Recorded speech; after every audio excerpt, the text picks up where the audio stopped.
투자에 대한 좀 더 깊이 있는 고민을 해보는 시간, 오늘은 채권의 어두운 면에 대해서 살펴보도록 하겠습니다. 채권이라는 게 상당히 어두운 면을 갖고 있습니다. 어떤 말씀이냐면, 일반적인 자산은 그렇죠. 이게 경제가 커지고 부가 커지고 물가가 올라가고 성장률이 올라가고 함에 따라서 자산의 가격이 상승하는 것들이 대부분입니다. 근데 채권은 제가 오늘 말씀드릴 채권이라고 보통 통칭합니다만, 사실 그 중에서도 국채와 관련된 무위험 채권 중심으로 말씀을 드릴 거예요. 회사채는 조금 주식과 성격이 좀 비슷하고, 물론 뭐 주식과 좀 다른 면도 있습니다만, 제가 오늘 말씀드리는 맥락에서는 회사채는 특히 위험도가 높은 신용등급이 낮은 회사채는 주식과 좀 비슷한 성격이고, 국채 무위험 채권 아닙니까? 뭐 한국 정부가 발행한 한국 원화로 발행된 국채는 한국 정부가 어떤 경우에든 원리금을 상환할 겁니다. 못 갚을 이유가 없죠. 정 안 되면 돈 찍어서 주면 되니까. 완전히 무위험 채권입니다. 원화에 대해서는. 그리고 이제 뭐 신용등급 아주 높은 채권의 경우에도 마찬가지로 무위험 채권에 준해서 돌아가죠. 근데 이런 채권들, 무위험 채권은 어떤 속성을 갖고 있느냐면, 세상이 좋아지고 경제가 커지고 한다고 해서 가격이 올라가지 않아요. 오히려 가격이 떨어집니다. 우리가 이제 금리하고 채권 가격 사이에는 반대 관계가 있다고 하죠. 금리가 올라가면 채권 가격이 떨어집니다. 금리가 내려가면 채권 가격이 올라갑니다. 자, 그래서 경제가 좋아지고 뭐 물가도 올라가고 그러면 주가는 상승할 것 같은데, 채권은 어떻겠습니까? 금리도 올라가겠죠. 그죠? 사람들이 아이고 지금 이거 돈 빌려서 장사하면 사업하면 내가 얼마를 벌 수 있는데, 아이고 이렇게 금리가 너무 낮아, 이렇게 이야기할 거 아닙니까? 경제가 안 좋으면 어떻습니까? 금리가 이렇게 높아가지고 어떻게 사업을 하겠냐고. 그러니까 경제가 안 좋아지면 금리가 낮아지는 게 당연하고, 경제가 좋아지면 금리가 올라가는 게 당연합니다. 근데 경제가 좋아지면 그러면 무위험 채권은 가격이 떨어진다라는 거예요. 무위험 채권을 투자하는 사람들은 어떤 식의 생각이겠습니까? 경제가 좋아지면 내가 투자한 자산의 가격이 떨어진다라는 겁니다. 물론 뭐 이분이 투자자가 이것저것을 다 골고루 투자하는, 이렇게 이제 어느 정도 균형을 맞추고 있는 자산 배분을 하고 계시는 투자자라고 한다면 관계가 없습니다만, 무위험 국채만 투자하는 사람이라고 한다면, 경제가 좋아지기를 바라겠습니까? 내가 갖고 있는 자산의 가격이 떨어지는데. 경제가 나빠지기를 바라지 않을까요? 심리적으로 그런 편향을 보이게 되어 있습니다. 그러면 이제 무위험 국채를 매일 거래를 하는 펀드 매니저들도 많단 말이죠. 그럼 펀드 매니저들은 어떤 생각을 하게 될 거냐라는 겁니다. 여기와 관련해 가지고는 예전에는 이제 채권 시장에서 이 자경단이라는 표현을 많이 썼습니다. 비질런트. 그러니까 자경단이라는, 그렇죠. 자경단이 뭐냐면 자기가 어떤 보상을 바래서 하는 게 아니고, 마을을 지키기 위해서, 마을의 안전을 위해서, 마을을 침략자들 보호하기 위해서, 마을의 질서 유지를 위해서 스스로 나섭니다. 그래서 스스로 이제 지키는 사람들을 이야기하는 것이죠. 이게 어떤 의미냐면, 자경단이라는 표현을 채권 시장에 쓴 게 어떤 의미냐면, 내가 갖고 있는 채권의 이익을 위해서는 금리가 떨어지는 게 좋겠죠. 금리가 떨어지는 게 좋게요. 근데 결국은 금리가 떨어지려고 그러면 경제가 나빠져야 되잖아요. 경제가 나빠져야지만 금리가 떨어집니다. 내가 어떻게 경제를 나빠지게 할 것이냐. 금리가 확 올라가면 나는 손해를 보지만, 그러면 결국은 금리가 올라가서 경제가 나빠질 수가 있겠죠. 근데 뭐 이걸 이제 뭐 일부러 이렇게 하는 건 아니고, 경제가 좋고 버블의 위험까지 막 오게 되고 그러면 채권 시장이 스스로를 희생해서 금리가 더 올라가도록 해서 버블이 발생하는 걸 막고 경제를 둔화시킨다라는 겁니다. 그러면 지금 당장은 고통스럽고 금리가 올라가서 무위험 채권에 투자하시는 분들이 고통스럽지만, 결국은 시간이 지나면 경제가 둔화되면서 다시 금리가 떨어져서 이익을 얻게 된다라는 겁니다. 자경단과 비슷한 역할이죠. 스스로 희생을 해서 금리가 떨어지게 하고 나도 이익을 보게 된다라는 차원이었습니다. 그래서 이제 뭐 경제가 좋아질 때는 늘 자경단 이야기하면서 그래, 금리 올라가는 고통을 견뎌내자. 그리고 이게 금리가 그래서 계속 올라가면 결국은 경기 둔화오고 이 무위험 채권에도 드디어 빛이 비칠 거야, 이런 식의 생각을 많이 했습니다. 굉장히 좀 모순적이긴 하지만 뭐 말은돼요. 그러니까 경기 좋을 때 금리 올라가는 걸 버티자, 이런 식으로 오래전은 그렇게 주로 생각을 해왔어요. 근데 지난 2000년 닷컴 버블 때하고 그 다음에 2008년 서프라임 모기지 버블 때부터 굉장히 특이한 현상이 생기기 시작합니다. 그렇죠. 사람들이 이제 똑같은 현상이 반복되다 보면 거기서 빈 허점을 발견하잖아요. 채권 시장도 마찬가지 현상을 보이기 시작을 합니다. 2000년에 90년대 후반에 닷컴 버블이 생길 정도로 주가가 마구 올라가는데 그 전 같았으면 장기금리가 그래, 우리 자경단이야 하면서 이 버블을 막고 버블을 막으면 다시 경기가 둔화될 테니까 그때 우리가 이익을 보자고 하면서 장기금리가 쫙 올라갔을 거거든요. 그래서 버블을 막았을 거예요. 근데 90년대 말 2000년대 초반에 닷컴 버블 시기에 채권 시장이 어떻게 움직였냐면 조만간에 버블 붕괴 올 거야. 버티자. 그래서 제가 이 장단기 금리 차를 보여드릴 건데 2000년에 경기 침체 오기 훨씬 전부터 연준은 이제 이 닷컴 버블 잡으려고 미 연준은 금리를 계속 올렸어요. 단기 금리를 계속 올렸는데 장기 금리가 그래서 많이 올라가줬으면 닷컴 버블이 안 생겼을 거단 말이죠. 왜냐하면 사람들이 이 비싼 주식 회사, 이거 금리가 이렇게 높아? 채권 샀겠죠. 근데 이 연방기금 금리는 하루짜리거든요. 이거 사가 뭐 하겠습니까? 10년짜리, 30년짜리 국채 샀겠죠. 근데 연준은 금리를 계속 올리는데 장기 금리가 좀 있으면 버블 붕괴 올 거예요. 버티는 거. 가만히 버텨요. 내가 왜 피해를 입어? 내가 왜 그 자경단에 나가? 딴 사람들이 자경단에 나가서 마을 지키면 되지. 나 안 나가. 채권 시장이 어느 순간 극히 이기적으로 바뀌면서 장기금리 안 올라가고 쫙 머물고 있는 거죠. 어떤 일이 생기겠습니까? 버블이 규모가 훨씬 커져요. 결국은 엄청난 버블이 빵 하고 터지는 거죠. 무위험 채권 혜택 많이 받죠. 버티다가 버블 붕괴해서 금리가 쫙 내려가면서 채권 가격이 엄청나게 올라갔거든요. 자경단에 참가도 안 하고 마을의 평화를 유지시켜서 무위험 채권 시장이 혜택을 그만큼 입었습니다. 이게 2000년 닷컴 버블이에요.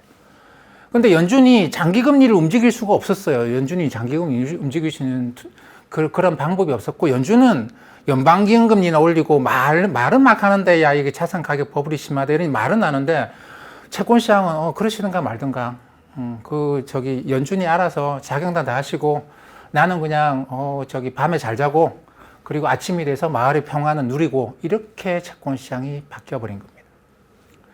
그게 이제 닷컴 버블에 굉장히 큰 영향을 미쳤다고 저는 생각을 해요. 미국의 장기금리가 그렇게 이게 장단기 금리 차를 축소시키면서 이렇게 버티지 않았고, 장기금리 이렇게 올라갔으면, 그러면 그렇게 주식시장에서 버블이 없었을 거라고 생각합니다. 서프라임 모기지는 진짜 더 심했죠. 경제 좋다고 금리 올리는데, 장기금리가 또 딱 머물러요. 그때는 미국과 일본이 그때 이제 한창 중국이죠. 중국이 한창 경제가 커지고 있고 이 수출해가 번 돈으로 이제 미국 국채를 사들이면서 장기금리를 낮게 유지를 하는 수급의 힘으로 장기 채권에 대한 수요가 엄청나게 일본이나 중국 쪽에서 밀려 들어온 거죠. 왜 중국과 일본이 그렇게 많이 샀느냐? 아니, 수출 많이 해요. 돈 많이 벌어서 외환 보유가 늘어나서 이지만, 한편으로 또 어떤 의심을 하느냐면, 일본이나 중국이 미국에 수출을 많이 하기 때문에 장기금리를 올라가지 못하도록 딱 잡고 있는 것일 수도 있다. 의도적으로. 그렇게 하면 미국의 집값이 막 올라가는, 당시에 집값 막 올라가고, 장기금리가 못 올라가니까 집값이 막 올라가더란 말이죠. 그렇게 집값이 막 올라가면 미국의 소비가 증가할 거고, 그러면 일본과 중국은 미국에 더 수출할 거 많아지고, 그렇게 수출해서 또 달러를 벌면 그 달러로 미국의 장기국채 사서 장기금리 못 올라가게 딱 막아놓고 그러면 또 이 사람들이 장기금리 낮다고 돈 빌려서 집 사고 소비 늘어나고 이렇게 뱅글뱅글 도는 그런 사이클이 2000년대 중반이었습니다. 우리가 흔히 말하는 브릭스라고 이야기하는 그 구간에서 그런 일이 발생했죠. 그러니까 마찬가지로 이게 제가 보여드리는 장단기 금리 차 그림에서 보시면 경기 침체 오기 한참 전에 몇 년 전부터 장단기 금리 차가 제로가 돼요.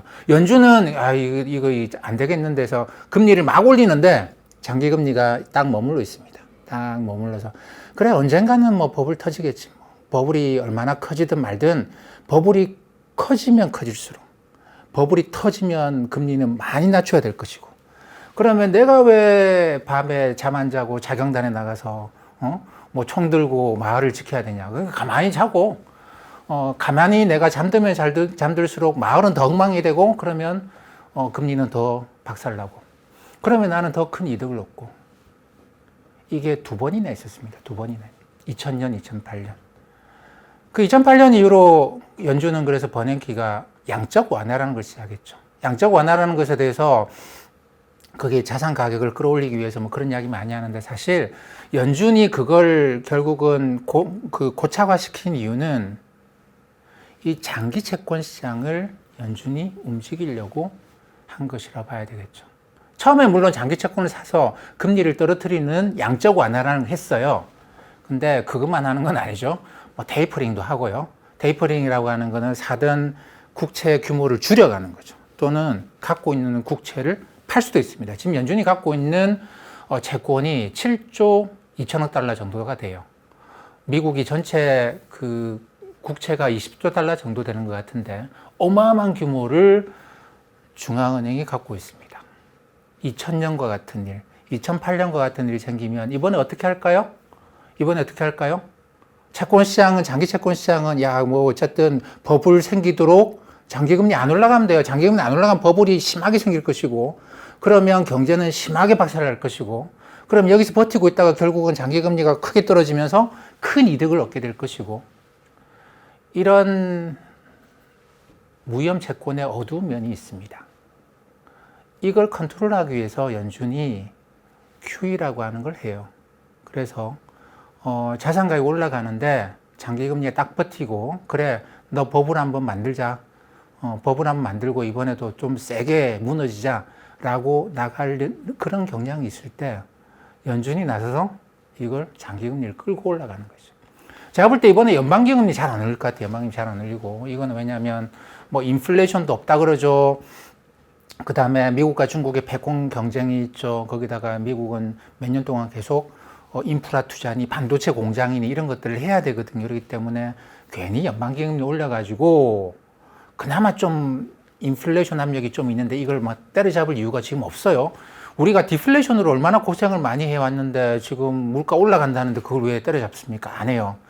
그러니까 괜히 물가 때려잡을 연방기금 인상 안 하고 괜히 투자를 위축시킬 연방기금 인상 안 한다라는 겁니다. 근데 자산가격 올라가는 거는 지금도 주가도 뭐 주가가 주식시장에 아주 그렇게 버블이 있다고 파월 의장이 이야기는 안 합니다만 최근에 자산가격 상승에 대해서 좀 우려한다는 이야기를 계속 반복적으로 하고 있고 그리고 이 FMC의 금리 결정에 참가하는 사람 또는 이제 뭐 양적 완화 얼마나 할 거냐, 테이퍼링 언제 할 거냐 이런 거 의사결정에 참가하는 사람들 중에서 몇몇 사람들이 대놓고 그런 이야기를 합니다. 자산가격 상승을 억제하기 위해서 테이퍼링을 해야 된다. 더 이상 더 줄 수 없다. 이런 이야기를 합니다.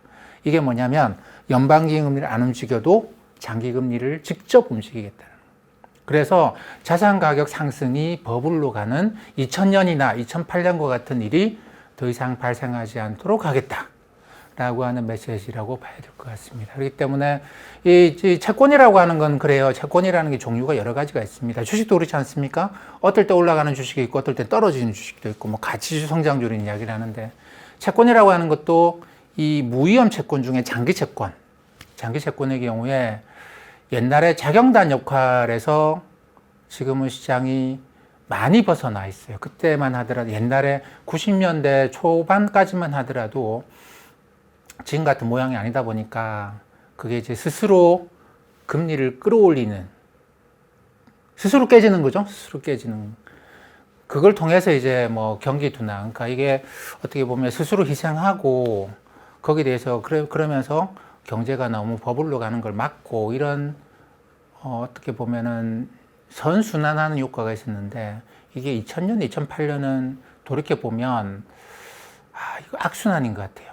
법을 만들고 경기를 더 심하게 박살내고 그 다음에 어떻게 또 심한 또 돈을 엄청나게 푸는 정책을 또 유발해내고 그래서 또 법을 만들고 또 박살내고 지금 어떻게 보면 2000년대 이후로 우리는 그런 사이클에 들어와 있는 거거든요.